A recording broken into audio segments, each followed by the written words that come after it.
বিজ্ঞান আবার গবেষণা করে দেখেছে যে একটা মানুষ যদি খাওয়ার পরে ঘুমাইতে যায় তাহলে কি হয়। হজমের জন্যে দরকার হলো আপনি খাওয়ার পরে একটু হাঁটাচলা করলেন, এশার আগে আমি খাওয়া শেষ করলাম, করে আমি তারাবি পড়লাম। তা আমি তারাবিতে তো 20 রাকাত, এশার আবার আছে 4, আবার হচ্ছে 2, 6, আবার পরে 3, 9, এছাড়া আমরা গিয়ে আবার পড়ি 2, 4 যা পারি। হ্যাঁ, তা প্রায় 30-এর বেশি। তাহলে কি হলো, আমার হজমটা ভালো হলো, আমি এসে ঘুমাইলাম, ঘুমটাও ভালো হলো।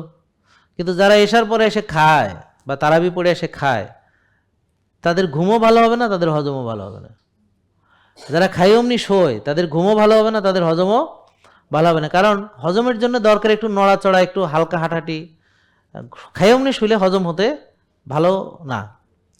হজমের জন্য ভালো কি একটু নড়াচড়া, মানে ব্যায়াম না, হজমের মানে খাওয়ার পরে ব্যায়াম না, খাওয়ার পরে হাঁটা চলা, খাওয়ার পরে নামাজ পড়া, মানে শরীরে একটু মুভমেন্ট, হালকা মুভমেন্ট। যেটা আবার বেশি জোরে দৌড়াইলে আবার ডায়রিয়া হয়ে যাবে। হ্যাঁ, রানার্স ডায়রিয়া বলে একটা কথা আছে, যে রানার্স ডায়রিয়া, যে রানাররা অনেকক্ষণ দৌড়ায় তো মাঝখানে খাইলে পরে দেখা যায় খাওয়া মানে ডায়রিয়া শুরু হয়, দৌড়ের মধ্যে ডায়রিয়া হইতেছে, এটাকে বলে রানার্স ডায়রিয়া।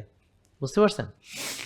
তো হজমের জন্য দরকার হলো প্যারাসিম্পেথিক রিল্যাক্সেশন। তাহলে নামাজ একটা রিল্যাক্সিং কাজ, হাঁটা একটা রিল্যাক্সিং কাজ, এই জন্য এরকম রিল্যাক্সিং কিছু।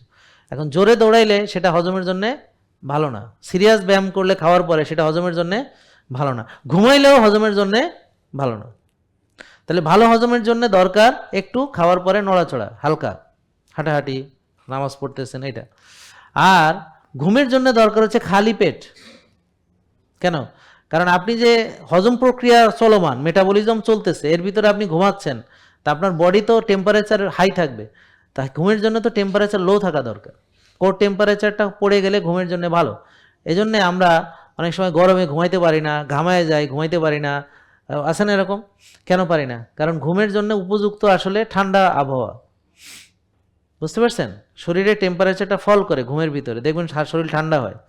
তাই জন্য কি করে, শরীর সবার অ্যাক্টিভিটিকে ক্লোজ করে সে তার নিজস্ব কাজগুলো করে। কিন্তু আপনি যদি ধরেন অনেক ব্যায়াম করে ঘুমাইতে যান, তাহলে ভালো ঘুম হবে না, কারণ মাসেলগুলো তখনও ঠান্ডা হয় না, গরম থাকে। তো এখানে তার কনসেন্ট্রেশন অধিক চলে যায়। জেকে লাইফস্টাইল লিমিটেড, ওষুধ মুক্ত সুস্থ জীবন।